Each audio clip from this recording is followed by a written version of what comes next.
जय हिंद दोस्तों, मैं अनूप सिंह परिहार ज्ञानोदय एग्जाम हम में आपका स्वागत करता हूं।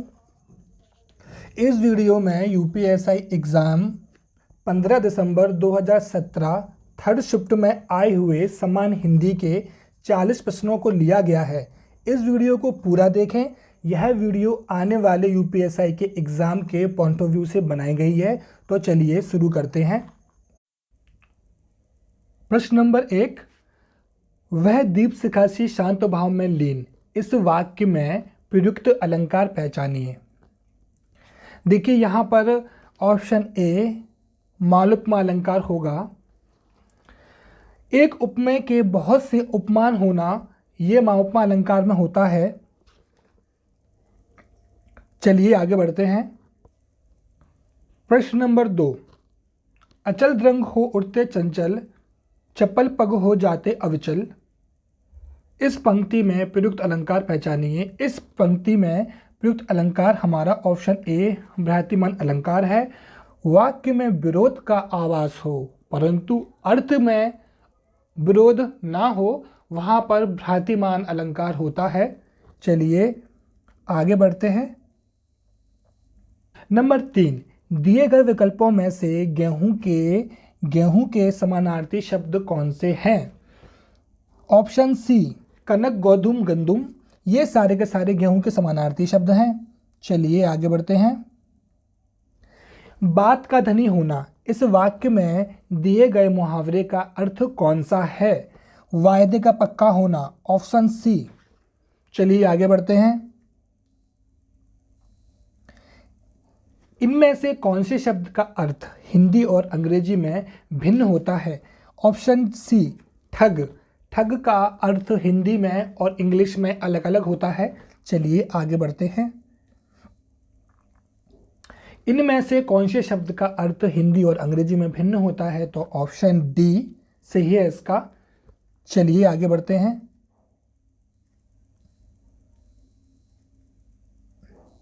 यक्ष देवों की होती है, वाक्य में उचित विकल्प पूर्ण करें।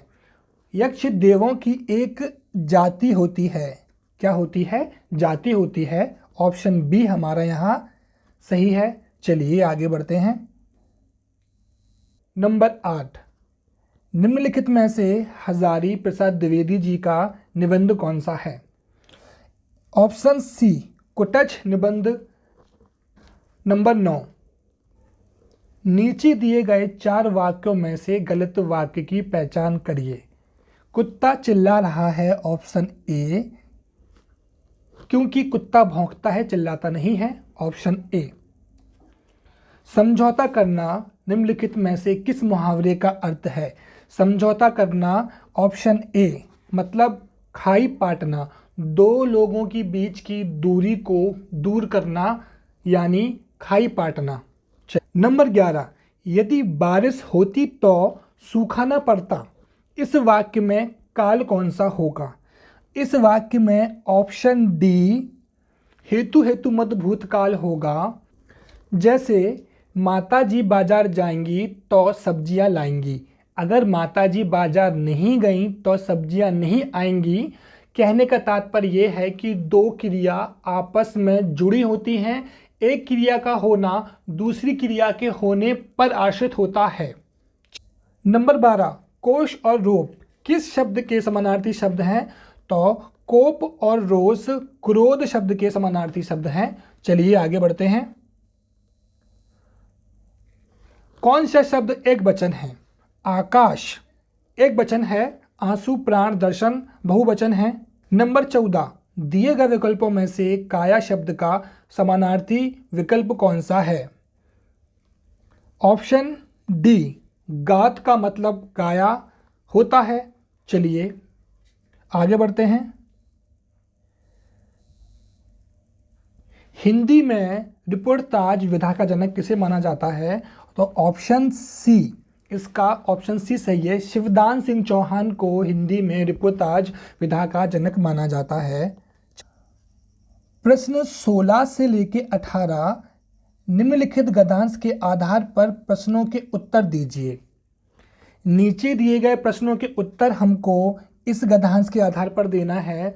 तो हम इसे पहले पढ़ते हैं। दूसरों को स्नेह देना और उनका सम्मान करना सामाजिक सफलता का एकमात्र मंत्र है। जीवन में सुख, शांति और उन्नति चाहने वाले प्रत्येक महत्वाकांक्षी को सबसे पहले यही सीख धारण करनी चाहिए।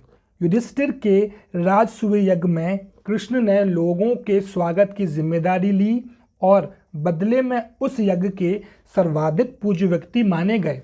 ईसा मसीह, गौतम बुद्ध, महावीर, महात्मा गांधी जैसे महापुरुषों में रंच मात्र भी अभिमान न था।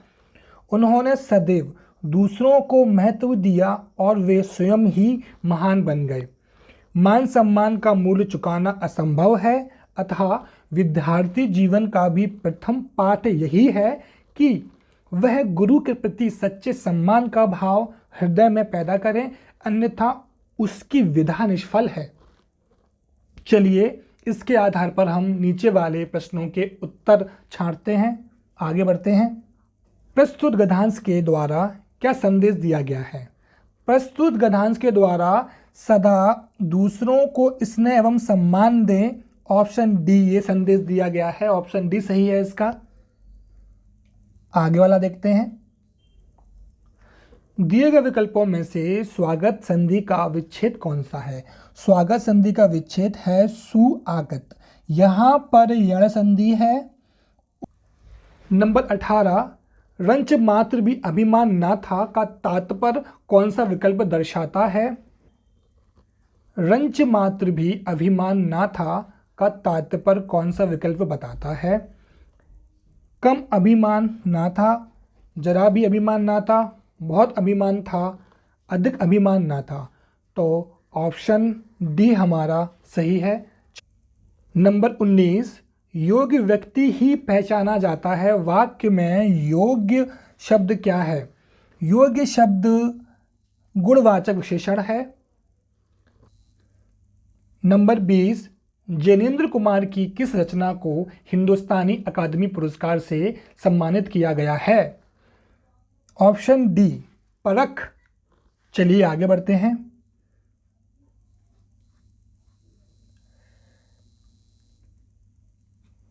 वर्तनी की दृष्टि से दिए गए विकल्पों में से अशुद्ध विकल्प छांटिए।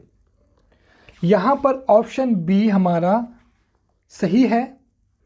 नंबर 22, दिए गए विकल्पों में से संधि शब्द का विलोम शब्द पहचानिए। संधि का विलोम होता है विग्रह। नंबर 23, जिस वाक्य समूह में एक वाक्य हो और अन्य वाक्य उसके हों उसे मिश्रण वाक्य कहते हैं। देखिए दोस्तों, यहाँ पर मिश्रित वाक्य की परिभाषा दी गई है। जिस वाक्य समूह में एक वाक्य प्रधान हो, क्या हो? प्रधान हो, और अन्य वाक्य उसके आश्रित हो, उसे मिश्रण या मिश्रण वाक्य कहते हैं। ऑप्शन बी हमारा यहाँ सही है।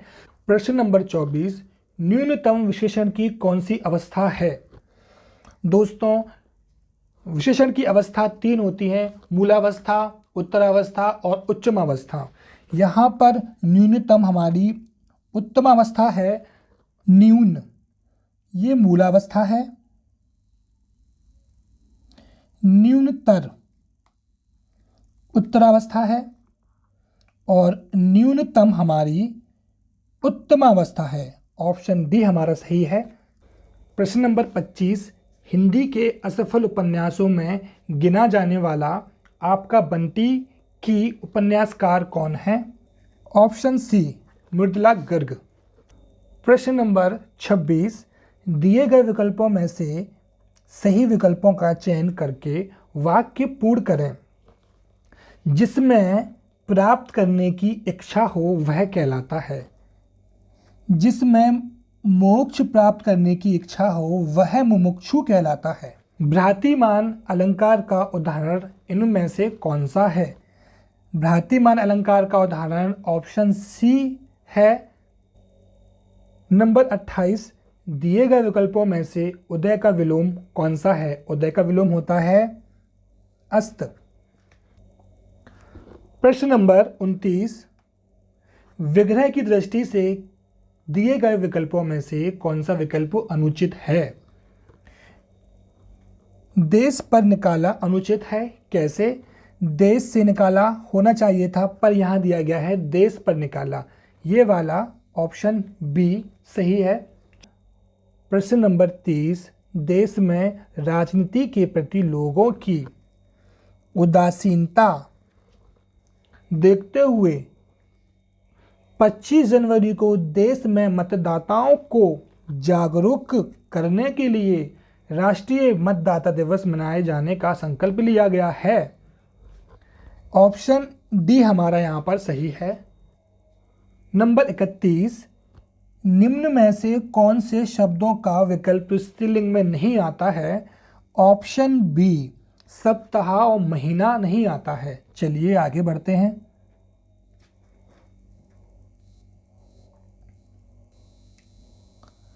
निम्न में से कौन सा शब्द बहुवचन है? बहुवचन ऑप्शन बी, बहुवचन ऑप्शन बी, गुरुजन बहुवचन है। नंबर 33, करत करत अभ्यास के जड़मति होत सुजान, इस लोकोक्ति का तात्पर्य क्या है? ऑप्शन बी, अभ्यास मूर्ख को भी चतुर बना देता है। चलिए आगे बढ़ते हैं।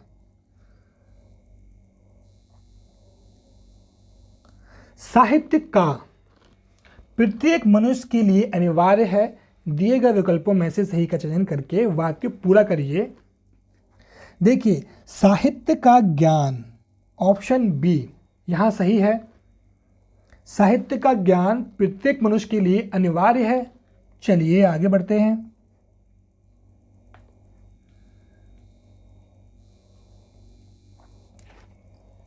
संगति का प्रभाव जरूर पड़ता है।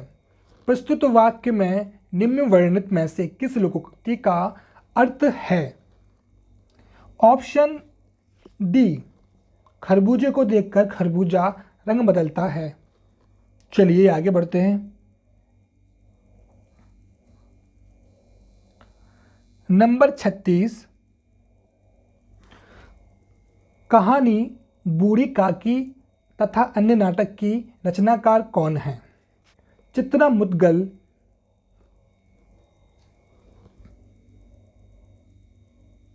चलिए आगे बढ़ते हैं। संस्था शब्द का बहुवचन क्या है? संस्था शब्द का बहुवचन संस्थाएं हैं। Option C. चलिए आगे बढ़ते हैं। प्रश्न नंबर 38, निम्नलिखित वाक्य के किस वाक्य में त्रुटि है? इस वाक्य में कहाँ गलती है हमको पहचानना है। रूस का समुद्र किनारे जमा हो रहे बर्फ के इन गोलों का रहस्य क्या है? रूस का समुद्र, रूस का समुद्र, रूस के समुद्र होना चाहिए था, पर यहाँ क्या है? रूस का समुद्र है। तो क्या है? रूस का समुद्र किनारे। ऑप्शन बी लेंगे इसमें हम। चलिए आगे बढ़ते हैं। अति कटु बचन कहत केकई, मानो लोन जरे पर देई। इस पंक्ति में कौन सा अलंकार है? इस पंक्ति में उत्प्रेक्षा अलंकार है। उत्प्रेक्षा अलंकार में मनो, जनो, जानो, मानो शब्द आते हैं। इस पंक्ति में केकई राजा दशरथ से ऐसे वचन, ऐसे कटु वचन कह रही हैं मानो जले पर नमक छिड़क रही हूँ। मानो जानो इसमें आते हैं, मनो जनो भी इसमें आते हैं। प्रश्न नंबर 40, हिंदी की प्रमुख पत्रिका धर्मयुग के संस्थापक निम्न में से कौन थे? Option C, Dharamvir Bharati. दोस्तों, वीडियो पसंद आई हो तो लाइक कमेंट करना मत भूलना, और जो लोग चैनल पर नए हैं वह चैनल सब्सक्राइब कर लें ताकि आने वाली वीडियो की जानकारी आपको मिल जाए। जय हिंद।